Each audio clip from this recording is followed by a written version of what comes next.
नमस्कार बच्चों, इस YouTube चैनल पर राजेश सर आपका स्वागत करते हैं। आज हम छठे चैप्टर के तीसरा जो वीडियो है उसमें पढ़ेंगे। जो अपना बचा हुआ पार्ट था अयस्कों का सांद्रण, यानी अयस्कों के सांद्रण की जो विधियां हैं उसमें अपन इसकी पहली जो विधि थी गुरुत्वीय पृथक्करण विधि, उसको अपन पढ़ चुके हैं।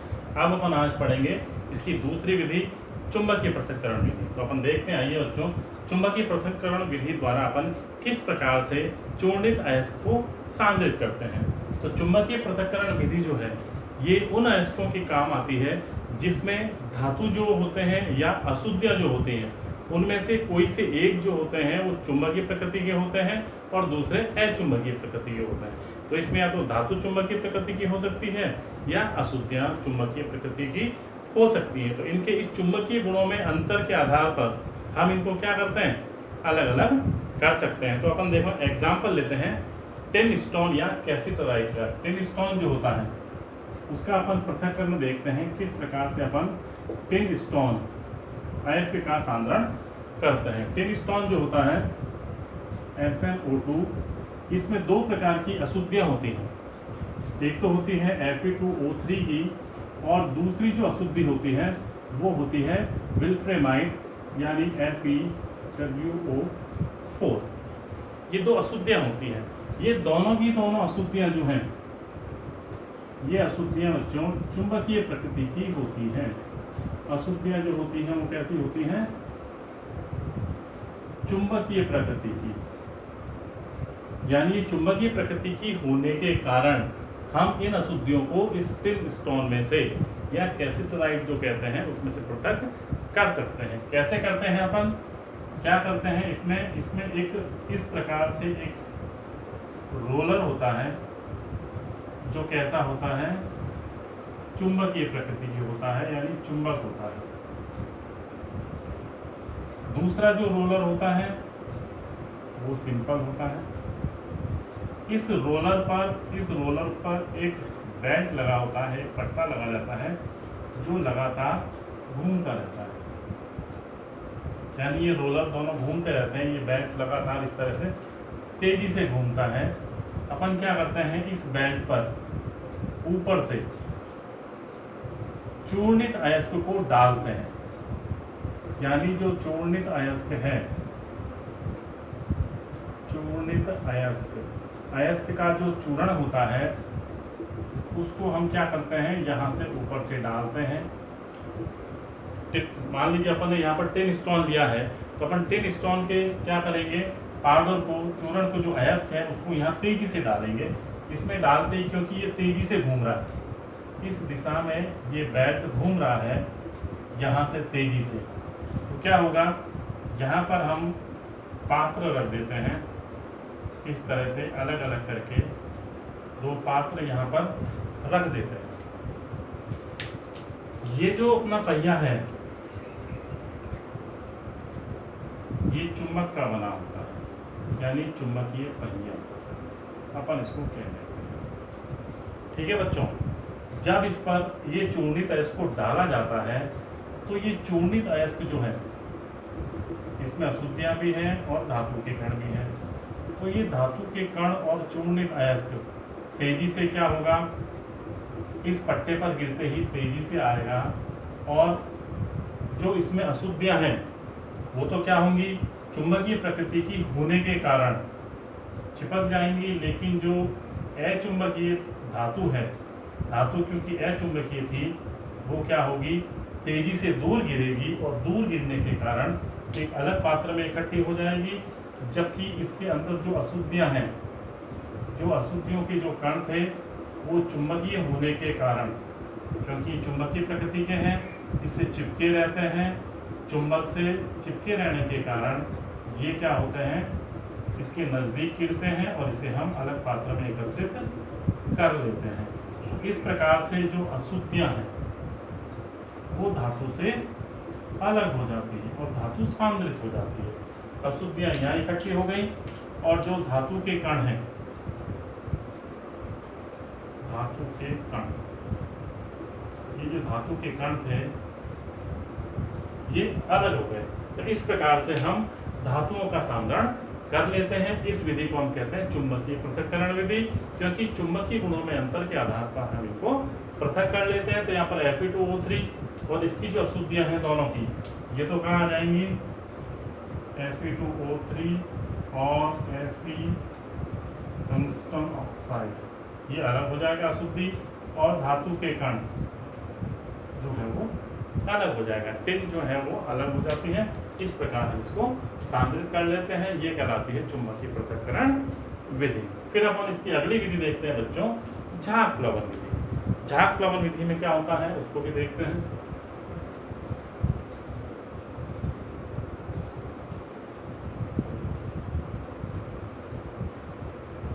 झाग प्लवन विधि जो होती है वो मुख्य रूप से सल्फाइड अयस्कों को सांद्रित करने के काम आती है। हम देखते हैं इसकी तीसरी विधि झाग प्लवन विधि। प्लवन यानी होता है फ्लोटिंग, और झाग बना करके धातु के कणों को फ्लोट कराना, तैरा करके पृथक कर दिया जाता है। इस विधि में क्या करते हैं बच्चों, जितने भी सल्फाइड अयस्क हैं, गैलेना है, ठीक है, कॉपर पाइराइटिज है, जैसे CuFeS2 है, उसको भी अपन इसी से CuFeS2, PbS आदि जितने भी सल्फाइड अयस्क जो हैं उनका सांद्रण अपन इस विधि से करते हैं। इस विधि में क्या करते हैं, एक टैंक लेते हैं, इस तरह का एक टैंक लेते हैं अपन। इस टैंक में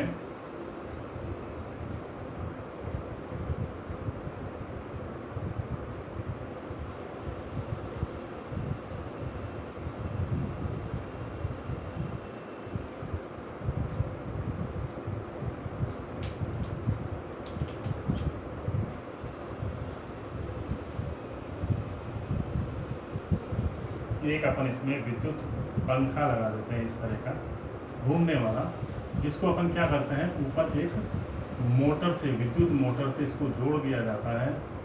ये एक विद्युत मोटर है जो इसको घुमाने का काम करती है।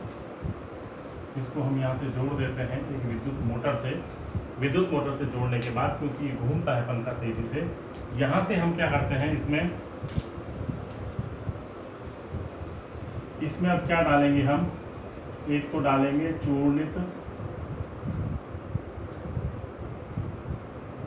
अयस्क, प्लस इसमें क्या डालेंगे,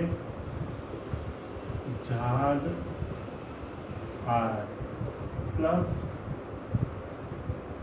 प्लवन कारक, प्लस जल, और इसमें स्थायी कारक,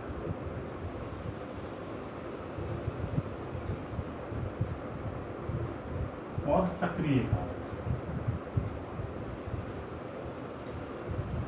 इतनी चीज अपन इसमें डाल करके, इसका पेस्ट बना करके अपन इसमें डाल देंगे, यहां से इसमें डाल देंगे, इसमें अपन भर देते हैं इसको।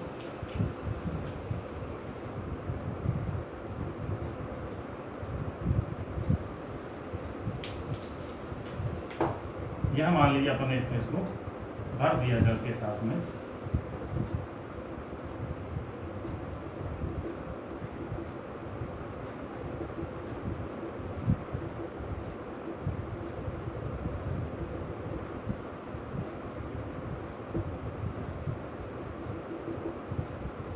ये अपन भर देते हैं, ठीक है बच्चों। ये भरने के बाद जब हम इसको तेजी से घुमाएंगे इस पंखे को, ये है विद्युत मोटर, जब इसको तेजी से घुमाया जाता है तो अपन पहले ये देख लेते हैं कि चूर्णित अयस्क में अपन ने जो जो चीजें डाली हैं उसमें देख लेते हैं कि अपन ने एक तो इसमें डाला है झाग कारक, यानी जो झाग उत्पन्न करने का काम करता है, झाग बनाने का काम करता है। उसमें हम डालते हैं चीड़ का तेल, या इसमें डालते हैं यूकेलिप्टस का तेल, यूकेलिप्टस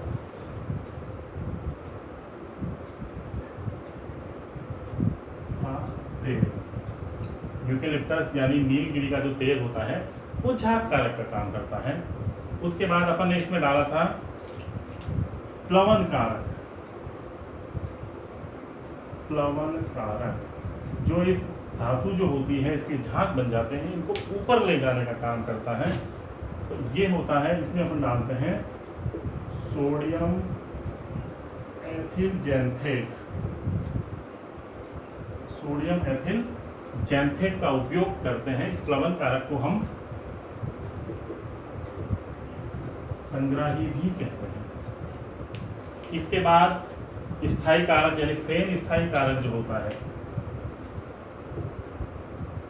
फेन स्थायी कारक जो झाग को स्थायित्व प्रदान करता है, उसके रूप में हम लेते हैं एनिलीन या क्रिसोल को। क्रिसोल अथवा एनिलीन अपन इस पर डालते हैं। और फिर एक होता है सक्रिय कारक।